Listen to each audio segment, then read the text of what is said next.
Hi everybody, my name is Kane. I know I have done a beginner's guide, but that was a long time ago, and a few things have changed since then. I will most likely make this a two-part video. In this one, I will cover mostly the PvE events and how you can have a good start in the game. And in the next one, I will talk more about each faction so you can make your choice. And choosing one or two factions in this game is a must because you cannot focus too many separate units from this early in the game. So moving to the very start, when you more or less start the game out, the first SSR or first SSRs determine how far you will go in the PvE events. As silly as it may sound to you, quite a few of them excel in the PvE content so much that you will lose out on a lot of resources early on if you do not have them. I will give myself as an example. When I started out, the account I am playing on is my fourth account, because only on this one I managed to receive the Devil SSR unit, and this unit is pretty much the only one which will bring you the highest scores in Dwarf's Treasury, which gives you a lot of gold to use daily and top 1 for weekly ranks for some diamonds. Now you would think, hey, this SSR is just too good for one event, why would I want to get it? Well, after I got it, I was VIP 8 at the time, and my server had many VIP 12 to 15s, and because I had so much gold and other resources from having a devil pull, I managed to win a giant SSR unit from an event happening early on in the server. I unfortunately do not have a picture of that event, and I do not know the exact time of when it starts, but I believe it is somewhere in between first and second weeks of you starting out. On the event, I managed to score rank 4, which gave me the giant, and this SSR unit excels in Crypt event, where you can get a lot of EXP, or rather it was a lot on the early stages in the game. Both of these units perform well in Dragon Invasion,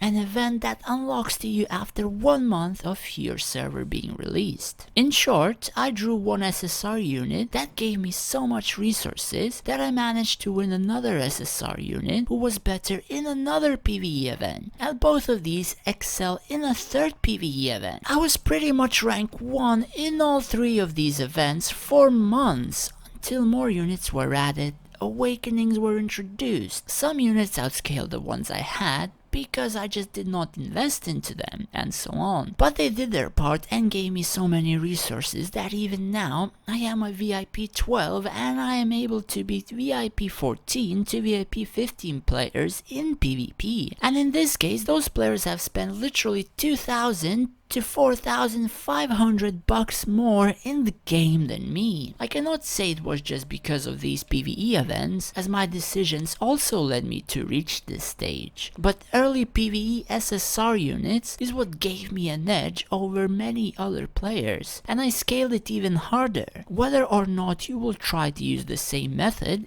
is up to you. In this game, I would strongly suggest, if you are a free to play or a very low spender, to start out with a PvE SSR unit. Otherwise you will be chasing others and most likely will not rank high in most content. PvE SSR units can be deemed as giant and devil, as they can cover more than one PvE event early in the server. However, each event has its own units that can perform well as each faction for PvP has its own units that it will need. Dwarf's Treasury, there is pretty much no contest. Devil is the best SSR unit for this event, and you will not reach high scores without the Devil, or the hero Sandro. Both of these dominate this gold event.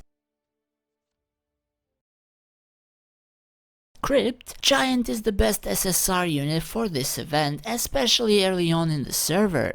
But as you go, it is advised that you level Storm Elemental, as it will be your second highest and eventually the highest DPS in the Crypt. The reason for this is both Giant and Storm Elemental attacks are instantaneous, whereas many other units' attacks need to travel to the enemy. In other words, as the attack goes off, it instantly hits the enemy, whereas other ranged or caster units will have a 1 to 2 second travel time to the enemy, and if the enemy is dead, the attack is void. Dragon Invasion, you have 4 SSR units that can do damage in here early on. These are Giant, Devil, Berserker, and Hydra. I believe Hydra is the weakest of them all. Devil does damage to the Azure Dragon with his Aura skill, thus it cannot be easily buffed. By easily, I mean it can only be done by upgrading his stars, which would then upgrade his skill, as well as everlasting emblems to +2 the Aura skill. Giant and Berserker does damage to the boss with their first skill, which makes their attacks do % damage. As all SSRs, this cannot be raised easy, because you will need to upgrade their stars to upgrade the skill to do more damage. But emblems to +4 the first skill can also be a good addition during this event. The only 2 good heroes in Dragon Invasion for you, as you are just starting out, are Solmir, that you will get somewhere around level 52, and Jellu, which you will get a few days into the server. Solmir focuses more on doing spell damage to the boss, while Jellu focuses more on buffing the units who will be able to do the damage. I am not entirely sure whether Wood Elves and Marksmen are capable of doing damage to the boss so early, but I have tried weak Marksmen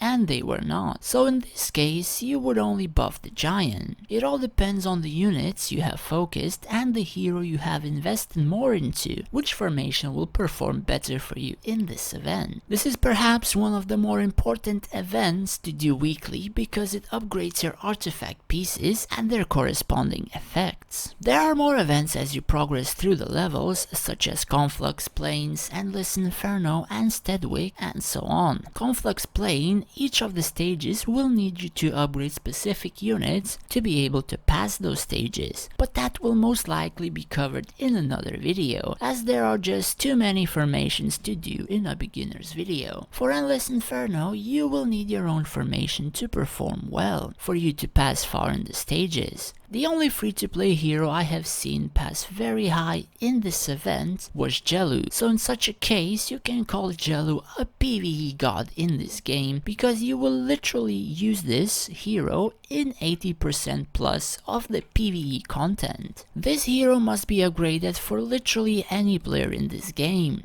as only pay-to-win heroes I have seen pass high in this event are Dragon Meteor, Astral, and Kilgore. The first two are able to beat fields with 1 million power disadvantages, while Kilgore cannot do such a power disadvantage, but perhaps half of it only. I am not entirely sure on any of the other paid heroes. Most get stuck around stage 71 or 74, which would just equal to their field powers. But there are always people able to pull off good formations, or even some stages become easier to beat, as the formations change with every event. Other than that, Steadwick unlocks perhaps 2 months of you being into the game, maybe a little more, whenever you reach level 80 in the game. It took us a while, but I cannot say for certain how much it may take you. For this, you will need to upgrade your Wood Elves and Marksmen, as they will perform the best for you in this event, and if no one on your server knows, you will have high scores in this event and free diamonds whenever it opens. I think some people were able to get over 4,000 diamonds just scoring rank 1 in each castle daily. If you did not see any other units in here, this does not mean that they are bad units, it is just that these perform a lot better in these events,